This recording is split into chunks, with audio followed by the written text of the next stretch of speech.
ये तस्वीरें पाकिस्तान में मौजूद सिद्धि विनायक मंदिर की हैं और इस मंदिर में किस तरीके से कट्टरपंथियों द्वारा बुरी तरह से तोड़फोड़ की गई वो सब आपने देखा ही है। दरअसल हिंदू मंदिर में तोड़फोड़ का ये मामला पंजाब प्रांत के सादिकाबाद जिले के भोंग शरीफ गांव का है, जहां पर सिद्धि विनायक मंदिर में बुधवार शाम को जमकर तोड़फोड़ की गई है। ये घटना सोशल मीडिया पर वायरल हो रही है। इसका वीडियो बहुत ज्यादा वायरल हुआ है और इस वीडियो में दिखता है कि उपद्रवी अचानक से मंदिर के अंदर लाठी डंडे लेकर घुसते हैं और तोड़फोड़ शुरू कर देते हैं। बेकाबू भीड़ ने मंदिर के कांच तक तोड़ दिए, जिनके पीछे मूर्तियां रखी थी। उपद्रवियों ने मंदिर के कई हिस्सों को नुकसान पहुंचाया।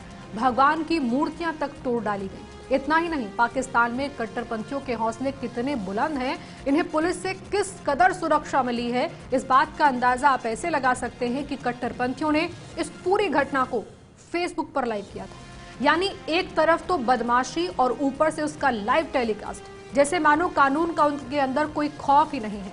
आखिर कानून का डर होगा भी कैसे जब पूरा सिस्टम ही इस काम में संलिप्त हो। कानून करेगा भी तो करेगा क्या। जमकर की गई इस तोड़फोड़ के बाद मंदिर को आग के हवाले कर दिया। इस घटना के बाद इलाके में बड़े पैमाने पर पुलिसकर्मी तैनात किए गए और कहा गया कि मामले की जांच हो रही है। अब तक इस मामले में एक भी गिरफ्तारी नहीं हुई है। ये वीडियो बताता है कि रियासत मदीना बनाने का वादा करके सत्ता में आए इमरान खान नियाजी के नया पाकिस्तान में हिंदुओं के खिलाफ अत्याचार कम नहीं हुआ है, बल्कि बढ़ गया है। सवाल ये कि आखिर ऐसा क्या हुआ जिससे कट्टरपंथियों ने इस तरीके से मंदिर पर हमला किया। आखिरकार इस मंदिर पर हमला हुआ ही क्यों?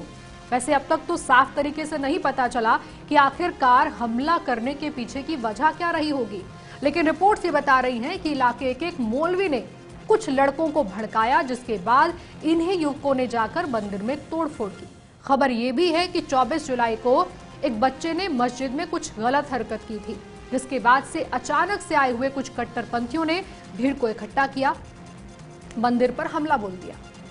इस हमले में मंदिर को पूरी तरह से तहस नहस कर दिया। ये पूरी घटना की सच्चाई क्या खुद पाकिस्तान के पत्रकार कहते हैं, उन्हीं की जुबानी आपको सुनवाते हैं। अगर इस वाक़े के पस मंज़र की बात कीजिए तो यहाँ पर एक ज्वेलर की जानिब से फेसबुक सोशल मीडिया प्लेटफॉर्म पर बात की गई और कहा गया कि मुसलमान और हिंदू इकट्ठे होकर खाते पीते हैं, जिसके बाद नफ़रत आमेज़ जुमले कहे गए।